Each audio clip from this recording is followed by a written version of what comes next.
Army Agniveer 2026 aspirant তোমাদের জন্য আজকে আমাদের 4 নম্বর ক্লাস নিয়ে চলে এসেছি। আজকে হচ্ছে আমাদের 4 নম্বর ক্লাস। যারা আর্মি অগ্নিবীর এক্সাম দিতে যাচ্ছ, এই ক্লাসগুলো তোমাদের জন্য খুবই গুরুত্বপূর্ণ। কারণ হচ্ছে যে এখানে আমরা টপ 30টা করে জিকে এবং সায়েন্সের কোশ্চেন নিয়ে আসি, যে কোশ্চেনগুলো খুবই গুরুত্বপূর্ণ। এবং কালকে আমাকে একজন কমেন্ট করেছিল সেই কোশ্চেনগুলো কি আসবে। দেখো, কোশ্চেনগুলো কেউই বলতে পারবে না যে 100% আসবে, এটা বললেই কিন্তু ভাববে যে মিথ্যে কথা। এই কোশ্চেন গুলো নিয়ে আসা হচ্ছে এমন করে খুঁজে খুঁজে, যে কোশ্চেন গুলো বারবার বিভিন্ন পরীক্ষাতে বারবার আসে এবং প্রত্যেকটা কোশ্চেন কিন্তু দারুণ দারুণ ইম্পর্টেন্ট, এবং এই ধরনের প্রশ্ন আর্মিতে এসে থাকে। দেখবে যে 30টা তোমাদের সায়েন্স এবং জি আমাদের কিন্তু মিশিয়ে কোশ্চেন গুলো আছে। তো তোমাদের জন্যই কিন্তু এই কোশ্চেন স্পেশাল ভাবে তৈরি করা হয়েছে। তাই আমি বলবো ক্লাসগুলো খুব সুন্দরভাবে তৈরি করা হচ্ছে, এবং কোশ্চেন গুলো সত্যি লেভেলের। যারা একবার আর্মির এক্সাম দিয়েছো তারা ওখানে কমেন্ট পুরো ক্লাসটা দেখার পরে বলবে যে এর প্রশ্ন আসে কিনা। এই টাইপেরই প্রশ্ন হয়। আর আশা করি আজকে যে ক্লাসটা এনেছি থেকে 2 থেকে 3খানা, এই 30টা কোশ্চেনের মধ্যে 2 থেকে 3খানা প্রশ্ন করছি যে এখান থেকে তোমরা পেয়ে যাবে। হয়ে গেছে? তো চলো আমরা প্রথম কোশ্চেন বলছি। দেখো, বলছে ভারতের দীর্ঘতম জাতীয় সড়ক, ন্যাশনাল হাইওয়ে, সব থেকে বড় লম্বা দীর্ঘতম, সেটা কি? সেটা হবে আমাদের অপশন বি, যেটা হচ্ছে যে কি এনএইচ আমাদের 44, একদম সঠিক অ্যান্সার। ভারতের প্রথম পরমাণু শক্তি কেন্দ্র, ভেরি ভেরি ইম্পর্টেন্ট, প্রচুর প্রচুর আসে জিকে হিসেবে, ঠিক আছে? ভারতের প্রথম পরমাণু শক্তি কেন্দ্র, এটা কি হয়ে যাবে? অপশন এ তারাপুর হচ্ছে যে কি আমাদের ঠিক অ্যান্সার। পরবর্তী প্রশ্ন দেখো, ডায়মন্ড হারবার কোন নদীর তীরে অবস্থিত? এটা কি হয়ে যাবে? এটা হবে আমাদের অপশন ডি, হুগলি নদীর তীরে অবস্থিত। জালিয়ানওয়ালাবাগ হত্যাকাণ্ড কতবার যে পরীক্ষাতে এসেছে, কতবার। এটা হচ্ছে জালিয়ানওয়ালাবাগ হত্যাকাণ্ড কত সালে হয়েছিল? 1919 সালে হয়েছিল। পৃথিবীর ছাদ কাকে বলা হয়? আশা করি এটাও বুঝতে পারছো তোমরা যে কতটা ইম্পর্টেন্ট। পৃথিবীর ছাদ বলা হয় পামির মালভূমিকে, যেটা হচ্ছে অপশন বি হচ্ছে আমাদের কারেক্ট অ্যান্সার। বাঘা জ্যোতির নামে কে পরিচিত? বাঘা জ্যোতির নামে পরিচিত আমাদের যতীন্দ্র মুখোপাধ্যায়, যেটা হচ্ছে বি অপশন একদম সঠিক। কোন দেশকে উদীয়মান সূর্যের দেশ বলা হয়? মানে উদীয়মান সূর্য মানে সূর্য প্রথম ওঠে এরকম। তাহলে আমাদের হচ্ছে উদীয়মান সূর্যের দেশ হচ্ছে যে কি জাপান। জাপান হচ্ছে যে আমাদের সি, যেটা হচ্ছে সঠিক অ্যান্সার। ভারতের সংবিধানের খসড়া কমিটি বা ড্রাফটিং কমিটির চেয়ারম্যান, এটা কিন্তু খুবই খুবই, এটা প্রচুর বার কিন্তু পরীক্ষায় এসেছে, প্রচুর বার। তো এটা কি অ্যান্সার হয়ে যাবে? এটা হবে বি আর আম্বেদকর, যেটা হচ্ছে বি অ্যান্সার একদম সঠিক। ভারতের শেষ মুঘল সম্রাট, ভারতের শেষ মুঘল সম্রাট, এটা কিন্তু জিকে হিসেবে খুব সুন্দর একটা প্রশ্ন, যেটা হচ্ছে সি অপশন একদম সঠিক অ্যান্সার, দ্বিতীয় বাহাদুর শাহ। নাসিক কোন নদীর তীরে? এই যে নদীর তীরে, এই যে নদীর তীরে কোন কোন শহরগুলো অবস্থিত, এগুলো কিন্তু প্রচুর প্রচুর ইম্পর্টেন্ট প্রশ্ন, প্রচুর বার আসে। লখনৌ কোন নদীর তীরে অবস্থিত, কলকাতা কোন নদীর তীরে অবস্থিত, এই টাইপের প্রশ্নগুলো তোমরা একটু দেখে যাবে। এটা কি হবে? নাসিক কোন নদীর তীরে অবস্থিত? এটা হচ্ছে আমাদের গোদাবরী, যেটা হচ্ছে সি অপশন একদম সঠিক। ইউক্রেনের রাজধানী, রাজধানীগুলো তোমাদের কিন্তু পরীক্ষাতে আসে আর্মি এক্সামের ক্ষেত্রে।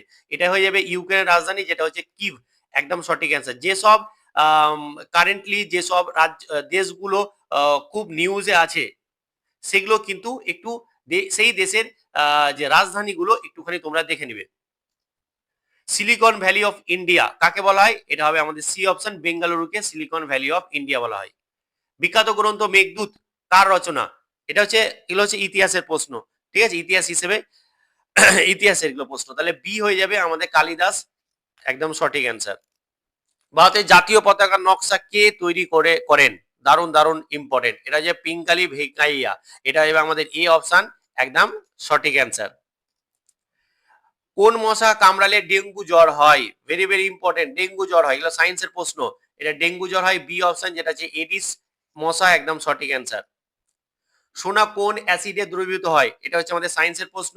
সোনা অ্যাকোয়ারিজা দ্বারা কিন্তু দ্রবীভূত হয়, ভেরি ভেরি ইম্পর্টেন্ট, বারবার এসেছে এক্সামে। শুষ্ক বরফ আসলে কি? শুষ্ক বরফ হচ্ছে একটা কঠিন কার্বন ডাই অক্সাইড, যেটা হচ্ছে আমাদের বি অপশন। শ্রবণযোগ্য শব্দের কম্পাঙ্ক সীমা, তাহলে আমরা যে শব্দগুলো শুনতে পাচ্ছি সেটা কত থেকে কত হার্জ? এটা হবে 20 থেকে 20,000 হার্জ, যেটা হচ্ছে অপশন এ হচ্ছে আমাদের সঠিক অ্যান্সার। চোখের কোন অংশটি দানের জন্য আমরা যে দান দান করে না, দান করার ক্ষেত্রে কোন জায়গা চোখের কি দান করে? সেটা হচ্ছে দান যেটা হয় সেটা হচ্ছে কর্নিয়া, যেটা হচ্ছে সি। প্রশ্ন দেখো হচ্ছে নিউট্রন কে আবিষ্কার করে? ভেরি ভেরি ইম্পর্টেন্ট এবং খুব সুন্দর একটা প্রশ্ন। এটা হয়ে যাবে কি অ্যান্সার?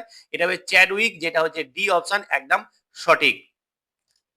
দেখো আমাদের একটা ব্যাচ আছে যেটা 49 টাকা দিয়ে তোমরা 25টা ভালো ভালো মক টেস্ট, একদম মনে হবে যে তোমরা এক্সাম হলে এক্সাম দিচ্ছ এরকম কিন্তু তোমাদের ফিল হবে, এবং ফুল মক টেস্ট আমাদের সম্পূর্ণ বাংলাতে মক টেস্ট গুলো আছে, সম্পূর্ণ বাংলাতে মক টেস্ট গুলো আছে, ম্যাথ আছে, জিকে আছে, জিআই আছে, রিজনিং আছে, সমস্ত কিন্তু। আর কোশ্চেন গুলো পুরোপুরি দেখো আমাদের 20টা মক টেস্ট আছে যেগুলো হচ্ছে যে কি আমাদের নিজের তৈরি, এবং 5টা মক টেস্ট আছে যেটা স্যাম্পল পেপার, যেখানে স্যাম্পল পেপার আমাদের আর্মির ওয়েবসাইটে দেওয়া হয়েছিল, সেগুলোতে বাংলাতে ট্রান্সলেট করে কিন্তু তোমাদের জন্য তৈরি করা হয়েছে। তো কোথায় পাবে? এই যে ডাউনলোড করে নিবে, দা ফার্স্ট টেস্ট একাডেমি অ্যাপটা ডাউনলোড করে নিবে, এই অ্যাপের লিঙ্কটা দেখবে ডেসক্রিপশনে আমি লিঙ্ক দিয়ে দিচ্ছি, সেখান থেকে তুমি ডাউনলোড করে নিবে, বুঝে গেছে তো? তো অবশ্যই মক টেস্ট যারা এখনো নাও নিয়ে নাও, এখনো যে 10 দিন মতো সময় আছে, এই 10-11 দিন সময়, অনেকের পরীক্ষা একটু লেটেও আছে, 10-11 দিন এই সময়ও কিন্তু তোমরা মক টেস্ট গুলো দিয়ে বুঝতে পারবে যে কতটা তোমরা তৈরি, এবং ওই কোন জায়গাগুলো এখন একটু রিভিশন দিতে হবে। তো রিভিশনের পালা, ভালোভাবে এই কয়েকটা দিন রিভিশন দাও, আর অসুবিধা হলে এই নাম্বারে তোমরা ফোন করে নিবে। হ্যাঁ, আর যারা এই ব্যাচে আছো তোমাদের জন্য একটা হোয়াটসঅ্যাপ গ্রুপ খোলা হয়েছে, ঠিক আছে? তোমাদের যাবতীয় যা প্রবলেম, সে অ্যাডমিট কার্ড নিয়ে হোক, সে তোমাদের পার্সোনাল প্রবলেম হোক, সে তোমাদের পড়াশোনা নিয়ে হোক, যাই প্রবলেম হোক, আমাকে এখানে হোয়াটসঅ্যাপ করবে, আমি কিন্তু তোমাদের সেই প্রবলেমটা সমাধান করার আপ্রাণ চেষ্টা করব। অবশ্যই হোয়াটসঅ্যাপে গ্রুপে তোমরা প্রত্যেকে জয়েন হয়ে যাবে। চলো নেক্সট প্রশ্ন দেখো, বলছে বৃষ্টির ফোঁটা কেন গোল হয়? দারুণ প্রশ্ন। বৃষ্টির ফোঁটা কিন্তু আমাদের পিষ্টটানের জন্য গোল হয়ে যায়। সব থেকে হালকা ধাতু কি? সব থেকে হালকা ধাতু হচ্ছে লিথিয়াম, যেটা হচ্ছে ডি অপশন একদম সঠিক, ডি। মানব দেহে ক্রোমোজোমের সংখ্যা দেখো, তোমাদের যে আর্মিতে যে টাইপের সায়েন্সের প্রশ্নগুলো আসে, দেখো যারাই পরীক্ষা একবার দিয়েছো আজকে বলবে আজকে যে ক্লাসটা কোশ্চেন গুলো কেমন ছিল, যারাই একবার অন্তত আর্মির এক্সাম দিয়েছো তারা বলতে পারবে যে এই টাইপেরই স্যার প্রশ্ন আসে, যেটা হবে এটার অ্যান্সার বি হবে, যেটা 46টি 23 জোড়া। ক্লোরোফিলে কোন ধাতু থাকে? ভেরি ভেরি ইম্পর্টেন্ট, ক্লোরোফিলে আমাদের ম্যাগনেসিয়াম থাকে, যেটা হচ্ছে সি অপশন। ডাইনামো কোন শক্তিকে কোন শক্তিতে রূপান্তরণ করে? এটা যান্ত্রিক শক্তি থেকে বৈদ্যুতিক শক্তিতে রূপান্তরিত হয়, যেটা হচ্ছে বি অপশন একদম সঠিক। লেবুর রসে কি অ্যাসিড থাকে? দেখো কোন ফলে কোন অ্যাসিড থাকে, এগুলো কিন্তু খুব ইম্পর্টেন্ট। এটা হবে কি আমাদের সি অ্যান্সার, যেটা হচ্ছে আমাদের সাইট্রিক অ্যাসিড। আচ্ছা, আজকে আমাকে অ্যাপ্লাই করবে যে তেঁতুলে কোন অ্যাসিড থাকে? তেঁতুলে খুব ইম্পর্টেন্ট এবং সহজ। তেঁতুলে কোন অ্যাসিড থাকে সেটা তোমরা কি করবে? কমেন্ট করে এটার অ্যান্সারটা অবশ্যই প্রত্যেকে কমেন্ট, আমি কিন্তু দেখি, কমেন্ট না দেখলে আমি কিন্তু প্রথমে বলতে পারতাম না যে হ্যাঁ তোমরা এই প্রশ্ন নিয়ে অনেকটা চিন্তিত। তো অবশ্যই কমেন্ট করবেন প্রত্যেকে, যারা সঠিক দিবে তাদেরকে আমি লাভ রিঅ্যাক্ট দিব, ঠিক আছে? প্রত্যেকে আমরা লাভ রিঅ্যাক্ট দিব যারা সঠিক অ্যান্সার করবে। পর্যায় সারণীর প্রথম মৌল কোনটি? আশা করি যে আমরা বুঝি হাইড্রোজেন, হিলিয়াম, লিথিয়াম, বোরোনিয়াম, এইভাবে। তো যাক, আমি অনেকদিন আগে পড়াশোনা করেছি, ভুলও হতে পারে। যাই হোক, তো তবে হাইড্রোজেন হচ্ছে প্রথম, হাইড্রোজেন, হিলিয়াম, লিথিয়াম এইভাবে কিন্তু আমরা মুখস্থ করতাম। যাই হোক, তো এই হচ্ছে যে হাইড্রোজেন হচ্ছে প্রথম পর্যায় সারণীর প্রথম আমাদের একটা মৌল, যেটা হচ্ছে ডি অপশন একদম সঠিক। রক্তের তরল অংশকে কি বলা হয়? রক্তের তরল যে অংশ, সেই অংশকে প্লাজমা বলা হয়।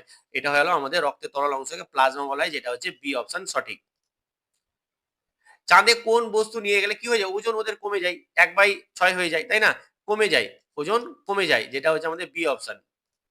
লাস্ট প্রশ্ন, কাজ করার সমর্থকে কি বলা হয়? কাজ করার সমর্থকে শক্তি বলা হয়। কাজ করে তোমার আছে মানে কি? তোমার শক্তি আছে, তাহলে সি হবে, যেটা হচ্ছে আমাদের সঠিক অ্যান্সার। তো যারা আজকে ক্লাসটা পুরোটা দেখলে অবশ্যই কমেন্ট করে জানাবে ক্লাসটা কেমন ছিল, এবং আউট অফ 30টার মধ্যে কতগুলো কোশ্চেন তোমরা নিয়ে করতে পারলে এটাও কমেন্ট করে জানাবে। তো চলো আজকে এখানে, ভালো থেকো, ভালোভাবে পড়াশোনা করো। Thank you so much.